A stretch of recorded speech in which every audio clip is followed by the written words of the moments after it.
দঞ্চা খেতে আসছি আমরা শাক তুলতে, আমি আমার শাশুড়ি চাস্তো জালে সবাই মিলে চকে আসছি। দেখেন কত সুন্দর শাক। এই শাকগুলো একদম সার ছাড়া মেডিসিন ছাড়া কত শাক তুলছি। এগুলিকে 5 মিশালি শাক বলি আমরা। এই যে আমার শাশুড়িও আসছে, আমার শাশুড়ি শাক তুলে নিয়ে আমার দেবরে দিয়ে আসবো, মারিয়াগো দিয়ে আইব। এই খেতে দঞ্চা উঠাইছি, পয়রাত নিয়ে লোক নিয়ে দঞ্চা উঠাইছি। দিয়ে এত সুন্দর শাক হয়েছে, আমার মেজো বাসের কাছে এত সুন্দর শাক খাওয়ান যাবো। তো এই খেতে থেকে অনেক মিশে শাক তুলে নিতেছে। কালকে এই দঞ্চা ওঠানোর সাথে সাথেই আমার চাস্তো জালে দিয়ে খেয়ে লগে লগে শাক তুলে নিছে। আজকে আবারও নিয়ে গেল। আসলে এই প্রাকৃতিক শাকগুলি অনেক মজা। এগুলি আমরা কেউ হেঁচি শাক বলে, কেউ গুল হেঁচি শাক বলে। গুল হেঁচি সব মিলেই নেই। এখন বিকেলবেলা তুলতে আসছি শাক। সারাদিন আজকে প্রচুর কাজ করছি। সারাদিন সংসারের সব কাজ শেষ করে তারপর আসছে আবার শাক তুলতে। শাক তুলে রেখে দেবো।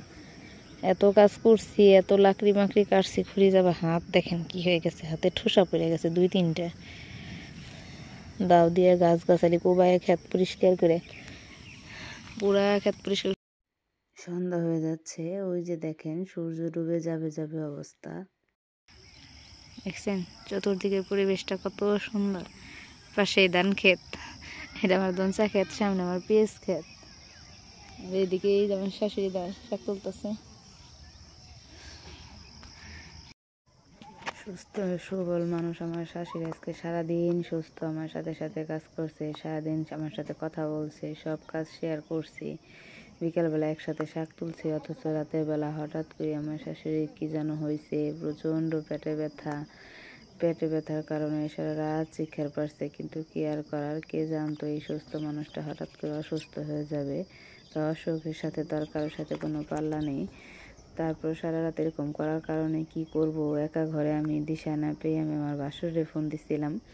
পরে আমার বাসুরে বলে কি চলো তাহলে হসপিটালে নিয়ে যাই। পরে উপজেলার যে নবাবগঞ্জ হসপিটাল সেখানে নিয়ে গেছিলাম।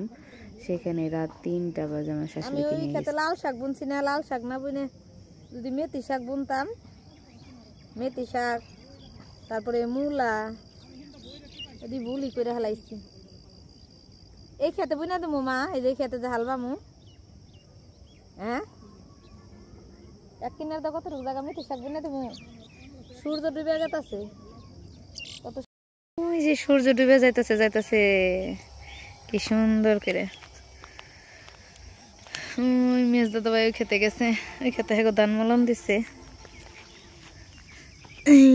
শাক তোলা তো শেষ হয় না, সূর্য ডুবে গেল, সন্ধ্যাও হয়ে গেল। কালকে আবার কটা টাটকা শাক তুইলে এর সাথে মিলাই দেব। বাড়িতে কদু শাক আছে, কটা কদু পাতা দিয়ে, কেলাকুচ পাতা দিয়ে, কুচু পাতা দিয়ে, সব ধরনের 5 মিশালি পাতা দিয়ে মিলাই রান্না করলে এটার এই 5 মিশালি শাক।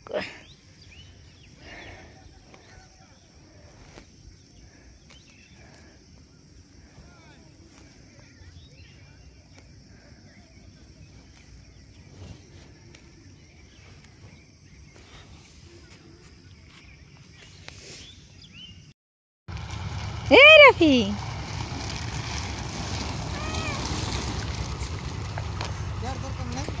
মেজবাবি গো ধান মলন দিছে, ধান দেখ করলে গাইছি নতুন ধান। চটটা কি করলেন, সিরা হালাইলেন? হালো ওই যে কথা নি দি সিরা হালাইছে যে চটে ধান হুকাইবেন কেমনে? ওই মারাই দে রাফি গো ধান মলন দিছে চকে, আমরা দেখবার লিগাইছি। যে দেখো এদিক দেখো রাফি, দেখো রাফি ললিপপ খাচ্ছে, দেখাও একটু ললিপপটা দেখাও। হ্যাঁ খাওয়াচ্ছে। আমরা আজকে সারাদিন যে কাজ করছি না, অনেক কাম করছি। মিশা কথা, সারাদিন দইনসা নিয়ে যে হুড়ি করছি। তোমার এই ধর সালা ধর, তোমার মা হপাই দান বরবরাইছে। আমি সারাদিন এসে পরে তোর লাগে কামলা দিছি। মুরগি কুটে নাই, মাছ মুরগিও করছে। ভালো করছে, ভালো করছে, মন ছাড়া খায়।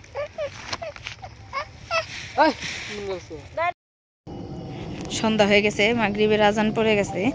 এখন আমরা বাড়িতে চলে যাব। রাফি আর আমি যাইতেছি, মেজু ভাবি রয়ে গেছে, মেজ দাদা ভাই। হ্যাঁ গো ধান মলন দিছে, ধান ভরতাছে। সারাদিন আজকে অনেক কাজ করছি। পৈরত নিয়েছিলাম দইন চড়াইবার লিগে, পৈরত্রে 2-3 বেলা রান্দা তো খাওয়াইছি, আবার লগে লগে সব কাজও করছি। এই যে আলহামদুলিল্লাহ আমার পেঁয়াজ পেঁয়াজ তো কত বড় বড় হয়ে গেছে রাফি, দেখছো? এই রাফি পেঁয়াজ দিয়ে কত বড় বড় হয়ে গেছে। এই পাশের দিয়ে এই যে রসুন, রসুন বেশি বড় হয় না, কয়টা রসুন উঠা রয়েছে, খাও গাইরা দেওয়া যায়। এই যে রসুন উঠা রয়েছে, এখানেতে বুনছি রসুন, এমরানতে বুনছি পেঁয়াজ। তো পেঁয়াজ আর রসুন বুনছি, আর ওই সামনে এখানেতে বুনছি লাল শাক। আমি একটু করে সব সবজি বোনার চেষ্টা করি যাতে নিজে একটু করে খাইবার পারি। জায়গায় জায়গায় তো কত রসুন উঠা রয়েছে রে, খারাপ ওই একটা রসুন উঠা রয়েছে, লাগাই দেই। উঠা যেটা রয়েছে তো এমনি যাবো গা বাদে, একটু গাইরা দিলে হয়ে যাবো না। এই যে কতবার একটা রসুন উঠা রয়েছে, খেতায় দেখি কোনোটা উঠা মিঠা রয়েছে নি। এটি সুন্দর রসুন হইব। রাফি টাটা দিতেছে, ওই যে টাটা দাও, টাটা দাও, টাটা দাও। রাফি রাফি রাব্বু রাম্মুরে টাটা দিয়া বাড়িতে যাইতেছে, সন্ধ্যা হয়ে গেছে, তাদের বাড়িতে যাই। দইঞ্চা খেত, সারাদিন এই খেতে এত দইঞ্চা ছিল, এই দইঞ্চা সারাদিন উঠাই শেষ দিছি। পৈরত নিছিলাম, পৈরত দা উঠাইছি, নিজেও লগে লগে উঠাইছি, হাতে হাতে সব কাজ করছি। মাগরিব রাজন দিতেছে, বাড়িতে যাই, পরে আবার কথা কমু। সেই 5 মিশালি শাক, কালকে যে শাক তুলে আনলাম আমার শাশুড়ি, শাক ঝেড়ে এখন রান্না বান্না করব।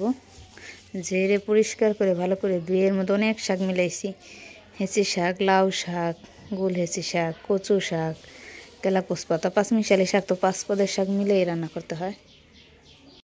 এটা হচ্ছে পরের দিন যেহেতু শাক রান্না করব, পরের দিন শাক ঝেড়ে বেছে পরিষ্কার করে তারপর আমি রান্না করার জন্য প্রস্তুত করে নিব। একদম মটর ছেড়ে ভালো করে ধুয়ে নিব। আর শাক ঝাড়ার উদ্দেশ্য হচ্ছে শাকটা যেহেতু চকের থেকে তুলে আনছি, শাকের মধ্যে কোনো পোকামাকড় ময়লা থাকলে বেছে পরিষ্কার করে ফেলে দেব।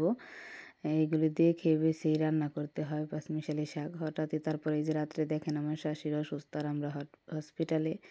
সারা রাত অসুস্থ থাকার পর আমার শাশুড়িকে নিয়ে আসছে হসপিটালে।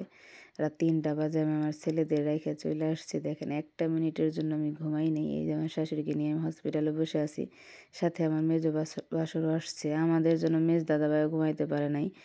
আর সকাল হয়ে গেছে, পরে আমি রাত বাহিরে বের হয়েছি। এটাই যে নবাবগঞ্জ উপজেলা, রাস্তাঘাট স্তব্ধ, যেখানে সারাক্ষণ জাম লেগে থাকে সেখানে গাড়ি ঘোড়ার কোনো খবর নেই, খুব কম গাড়ি। তা আমি বসে থাকতে থাকতে বিরক্ত হয়ে গেছি, ভাবলাম বাহিরে থেকে একটু হেঁটে আসি। হসপিটালের নিচে আমি হাঁটাহাঁটি করতেছিলাম।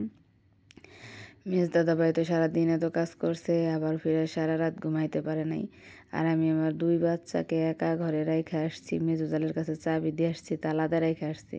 পরে আমার মেজো জালে ওদেরকে উঠায় নাস্তা খাওয়ায় মাদ্রাসায় পাঠাইছে। এদিক দিয়ে আবার পাশের হসপিটালে আমার মামাতো বোন ভর্তি, ওর ছেলেবাবু হয়েছে, ওকে দেখতে গেছিলাম। পাশেই যেহেতু দেখতে যাব না তাই কি হয় বলেন। সকাল হয়ে গেছে, আমি একা একাই আবার হসপিটাল থেকে ওকে দেখে চলে আসছি, যেমন শাশুড়িকে তো রেখে আসছি। ওইখানে মেজ দাদাভাই বসে বসে ঘুমাইতেছিল সিটের মধ্যে। চলেন যাই দেখাই। এই যে হসপিটালের ভেতরে চলে আসছে। আমার শাশুড়ির আলহামদুলিল্লাহ এখন পেটের ব্যথা অনেক কমে গেছে, স্যালাইন দিয়ে রাখছে, ওষুধ দিছে। স্যালাইন শেষ হলেই তারপর আমরা বাড়িতে নিয়ে যাব। তাই আমি ওনাদেরকে রেখে চলে আসছি। আস্তে আস্তে যেহেতু দুপুর হবে, এর জন্য আমি চলে আসছি। মেজ দাদাভাই দুপুরবেলা নিয়ে আসবে, বাড়িতে অনেক কাজ, আমাকে তো কাজ করতে হবে। বাচ্চারা না খেয়ে রইলো, না খাইয়ে রইলো, মাদ্রাসা থেকে আবার চলে আসবে। তো পুরো ভিডিওটি যারা দেখছেন তাদের সকলকে অসংখ্য ধন্যবাদ। ভিডিওটি যারা ইউটিউব থেকে দেখছেন আমার চ্যানেলটি সাবস্ক্রাইব করে দেবেন, ফেসবুক থেকে দেখলে ফলো করে দেবেন। আসসালামু আলাইকুম।